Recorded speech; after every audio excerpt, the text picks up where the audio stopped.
Hey guys, and welcome back. I'm Rachel O'Leary, and today I wanted to talk to you about breeding fish. Now, if you're new here, this is my fish room, and I operate, I don't even know how many aquariums. And in this particular area of the fish room, which we recently redid, it's predominantly displays, but I just added a new rack of tanks over across from my sink, which is 21 tanks for breeding and resale purposes. So I thought I'd take this opportunity to talk to you a little bit about some of the different breeding strategies that fish use, collect some celestial pearl danios or Danio margaritatis, set up a little breeding tank for them, and just talk a bit more about breeding fish.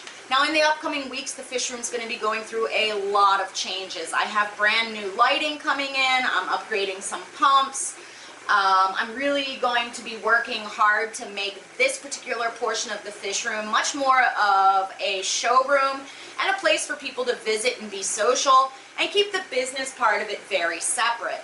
I also wanted to let you guys know that I am going to be speaking at Reef to Rift store in Hatfield, Pennsylvania. More information can be found on my website, MsJinx.com, under the events page. There's several events still coming up in the next several months, so if you're interested in meeting me, that would be a great opportunity. So let's start by talking a little bit about how I set up a breeding tank and why, and then we'll take a look around at the fish room at some various breeding projects I have going on and talk about how we can have more success. Let's get started. For some reason, I feel like somebody's watching me. So the easiest way to spawn egg-laying fish is to put them in an aquarium that's relatively bare, and that's for a few reasons. One is that when you're conditioning egg layers to spawn, you're often feeding them a lot of high-fat, high-protein, relatively messy foods, and you want to be able to keep that water quality as pristine as possible. Now, that's not to say that the CPDs wouldn't have bred in this aquarium, as it does have lots and lots of areas of dense planting. But in my experience, these guys are really good at eating not only their own eggs, but also their own fry. There's still one for me to catch. And because of that, the very easiest way to try and spawn them is to have them in their own aquarium.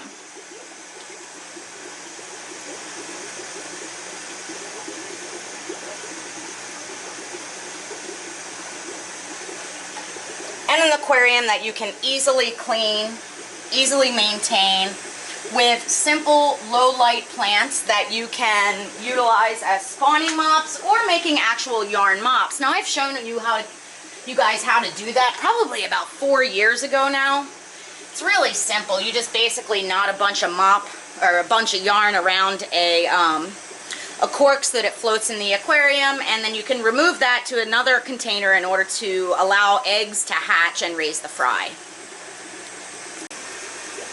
Now, for the purpose of this project, I've collected 3 pairs of fish. The males, you can see, are much brighter in coloration than the females. This will be easier to see when I get them into an aquarium. And you can also sex them because the females have a little black dot behind their abdomen. So there's 3 males and 3 females in here. The males also have a lot more black in their finnage than the females do. And this is, of course, easiest to tell once they get to about 3/4 of an inch, though they can be sexed from a relatively small size. Absolutely stunning fish, though not technically one of my favorites, as I find them to be a bit shy and not very good at schooling, though they are always actively engaged with each other and their environment. Regardless, I wanted to show you guys how to breed them because they are a wildly popular nano fish and have been for many years. So let's take them over to their display or to their breeding tank and get them settled. And I'm quite literally just going to pour them in because all of the parameters in the aquariums in the fish room are pretty much identical unless I'm using an active substrate in order to alter them. So in this aquarium, we'll take a look again in a minute. I have water sprite, I have Pogostemon octopus, and I have some moss, all in the top third of that aquarium, and I'll probably add more in the upcoming weeks.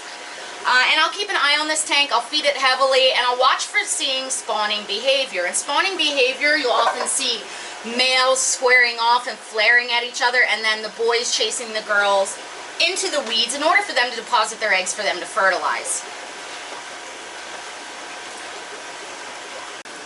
So this is the aquarium. You can see it's extremely dimly lit. I can see the fish all right, but I want them to be as comfortable as possible. You can see that there's the water sprite, the pogostemon, and the moss. And what I will do is when I see them exhibiting breeding behavior, I'll simply move the plants from this aquarium to the blank one next door and replace the ones that are in this display. And in that way, when I see them exhibiting behavior, I can try and remove the eggs, which are super teeny, before they get a chance to eat them.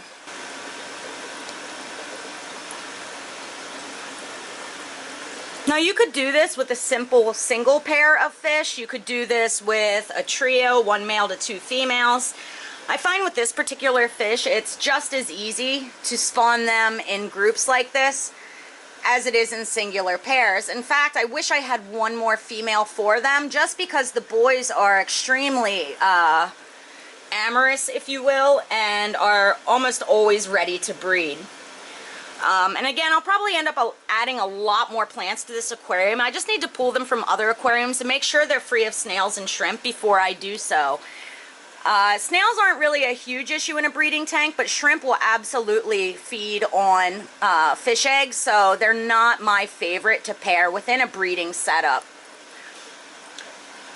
So up next, we're going to work on redoing all the lights in the fish room to something a little bit more streamlined than LED shop lights, though those will be put to use in the ceiling around the fish room. We're going to work on closing up some of the light scatter. I'd like to get some carpeting, and I'm replacing some of the pumps on some of the aquariums in order to make things run a lot nicer and be able to share some new products with you guys. If you're interested in content like that or like this, make sure you give this video a thumbs up. Make sure you're subscribed and have that notification bell on, and stay tuned for more videos. I do put out, in general, 3 videos a week on my interests, and I hope that you guys will be along for the ride.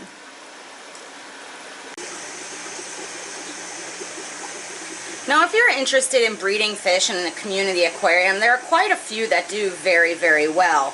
Daisy's rice fish are one of those. They are super easy to breed, very easy to sex, and they don't tend to predate very heavily on their fry. These are ones that are in that same tank that the CPD came from, and I moved them in from my tubs this summer.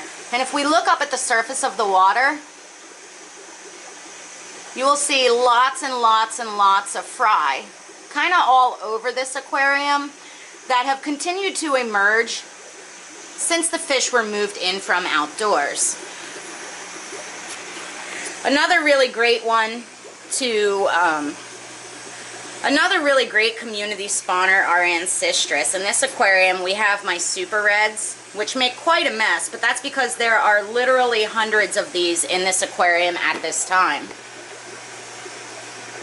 As we look around the plants, you can see fry of all ages grazing. But one of the big obstacles with these guys is not getting them to breed, but it's keeping the tank clean enough so that there's not a mortality rate, as plecos produce a lot of waste. However, they are extremely suitable for the beginner aquarist as a breeding project. The males simply trap females in caves. The male then kicks the female out after he's fertilized her eggs. He guards the fry until they emerge, and then you end up with little tiny guys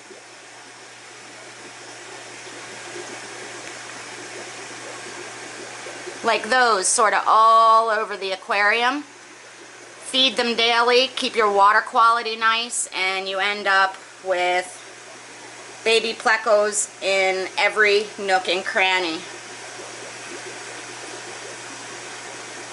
It's very, very rewarding working with bristlenose plecos.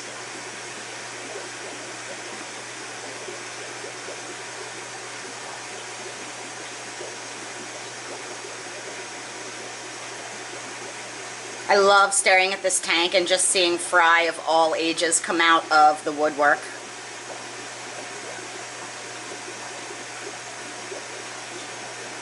Now, I have found it difficult to breed bristlenose in an aquarium with Coreodoris because the Coreodoris explore with their mouth. But in with things like these filament tetras, they do just fine, and it doesn't slow them down one bit.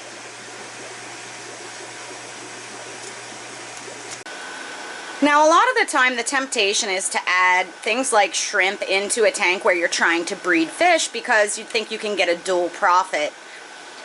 These are cherry shrimp, obviously, one of 2 colonies that I maintain.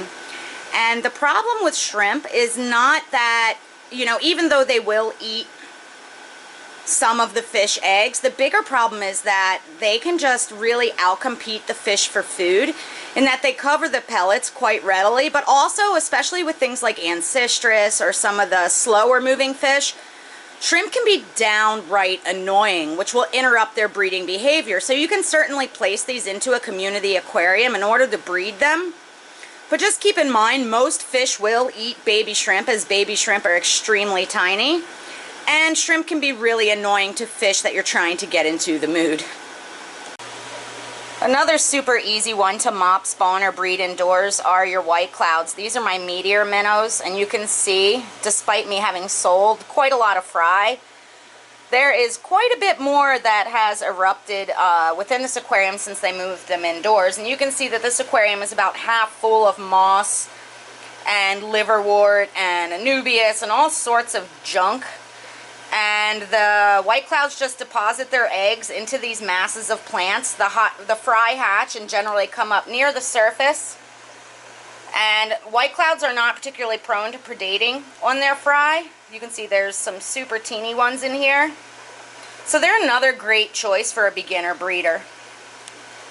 Some other great choices for people interested in breeding fish are things like apistogrammas. When you get them into condition and provide them with the correct environment, they sort of do it for you.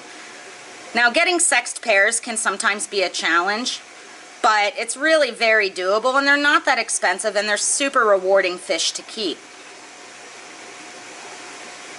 Here you can see some cockatoides that I've had for quite a while from my friend Chuck.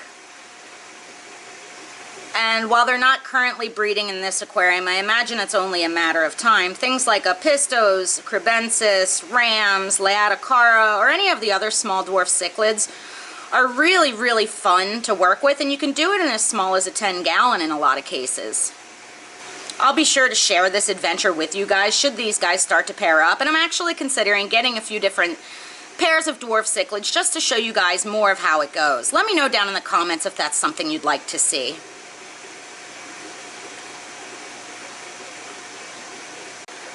Corydoras are another super fun one.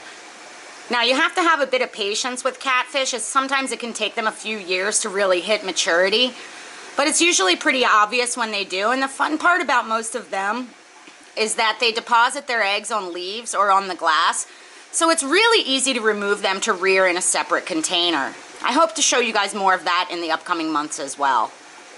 My laser cories here are nearing maturity, and I am actively seeking more to add to this group. Then of course, there's always Livebearers. Now, historically in my fish room, I don't work with many Livebearers, as my water's relatively dilute, and the vast majority of Livebearers need a bit more hardness to really thrive. These are wild guppies out of Colombia that came in as bycatch in one of my catfish orders, and I've just decided to maintain them over the years. They're extremely easy, and you can see that there's fry all over the place. And they're another good example of a fish that will spawn in a community aquarium whether you want them to or not.